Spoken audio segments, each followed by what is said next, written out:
What's going on, guys? So today I'm going to show you how I edit my photos because a lot of you guys have been asking me and I didn't provide a good video in the past. It was just a hyper edit. So let's hop into Lightroom, let's pick a photo and let's edit it, and I'll show you everything, what I do step to step, and let's do this in under 10 minutes. So let's go. So first off, let's find a photo. I like this one here. Let's choose this one because it's dark, but there's a reason why I'm choosing this. So before I start changing colors, changing anything, we need to frame it properly. And the famous thing I say is, it doesn't matter about the photos you take, it's only about the edits. 50% true. You still need to frame it properly, but you can fix a lot of it in editing. But please don't literally take that into your mind. Just take good photos, take them clean, frame them right before you edit, but you can always fix minor things in editing. So let's crop it out, but before we do that, let's do some lens corrections. Enable profile corrections, remove chromatic aberration, and auto everything. Didn't do anything really. So let's go into manual. Since I shot it on a 24, it's a little bit distorted, barely. And now I can crop it.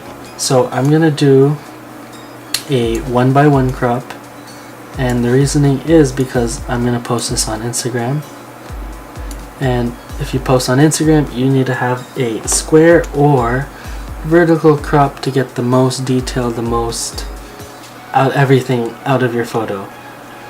And I do like the buildings there. Okay, let's flip it, let's see how that looks. Yeah, I like that a little bit better, even though that's not how it is in person. I'm liking the buildings on the left and then the sun on. Yeah, I'm liking this framing better. Let's go with that. So first off, let's go to the exposure. I'm gonna move my way down, but I need to see more, so let's bring that up. And the reason why I shoot like with the reason why I shot this in like a very dark picture in general is because I'm exposing for the sky, number one, and number two, Nikons have good dynamic range, so I can bring a lot of the detail out from the bottom. So let's expose it properly, and don't worry if it looks washed out and faded, we can always fix that.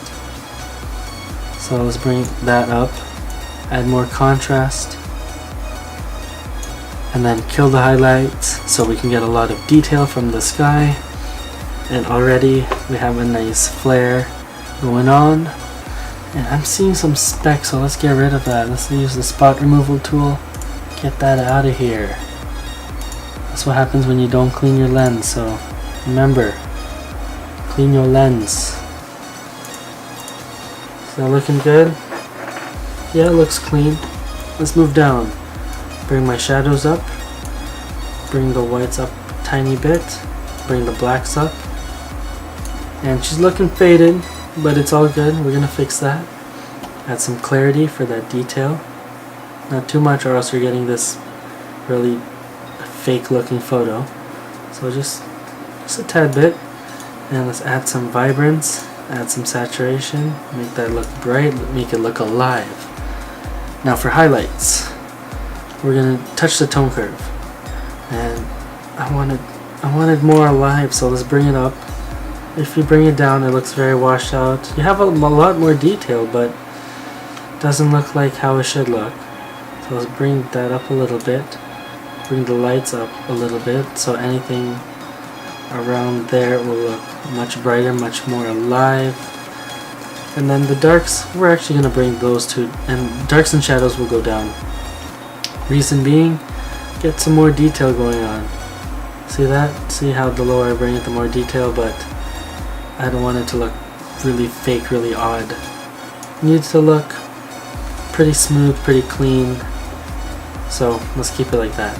Now for color, make those oranges a bit more red.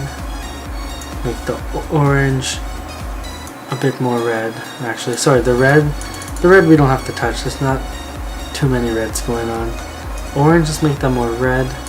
Yellow, let's make that more green, not too much. And then the greens, a little bit more green. not too much, or else that one will turn into turquoise. We don't want that. For the blue, the sky, let's make it a little bit on the purple side just so it's darker, and then we can move down to saturation.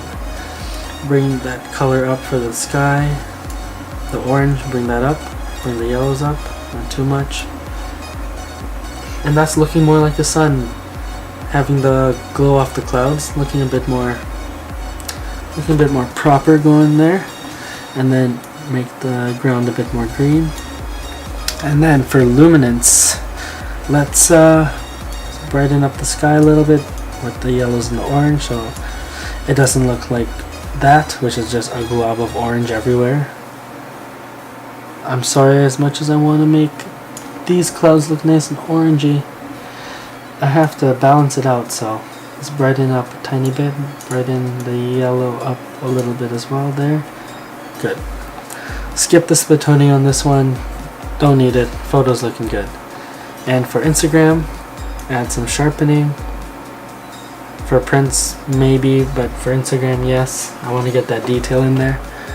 And now, for post crop vignetting, don't use this one here. On the, where is it? On the manual, don't use that one. Use the post crop.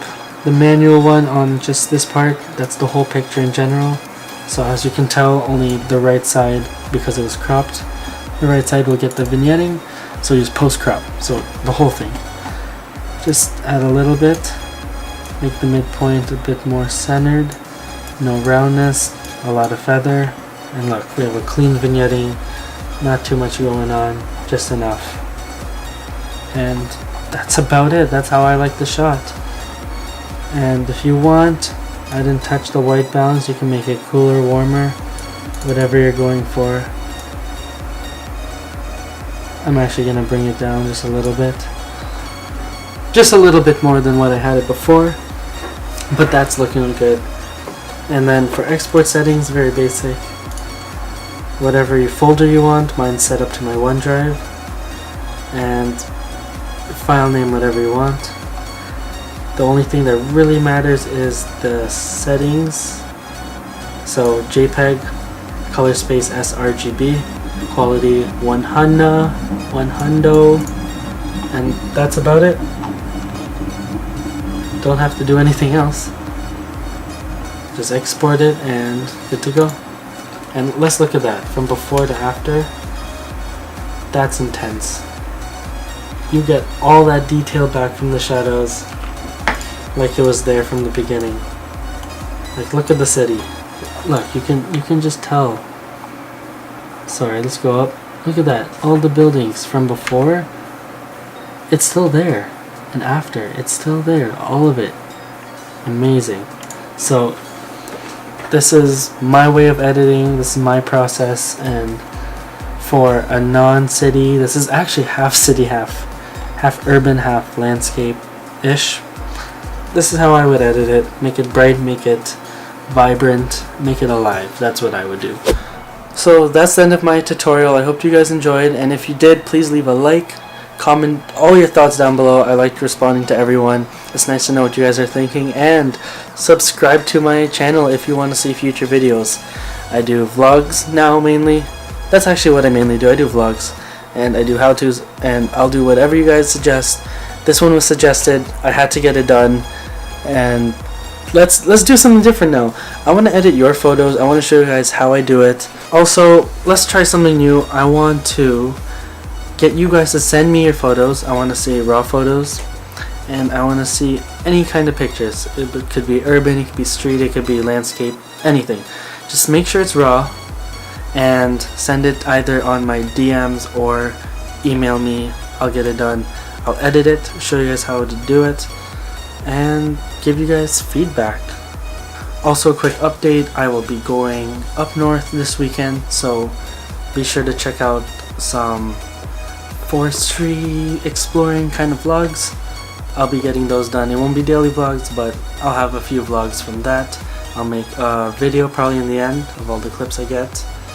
And yeah, that's about it. So if you'd enjoyed the video, like, comment, subscribe, all that good stuff, and keep on doing what you love, keep on shooting.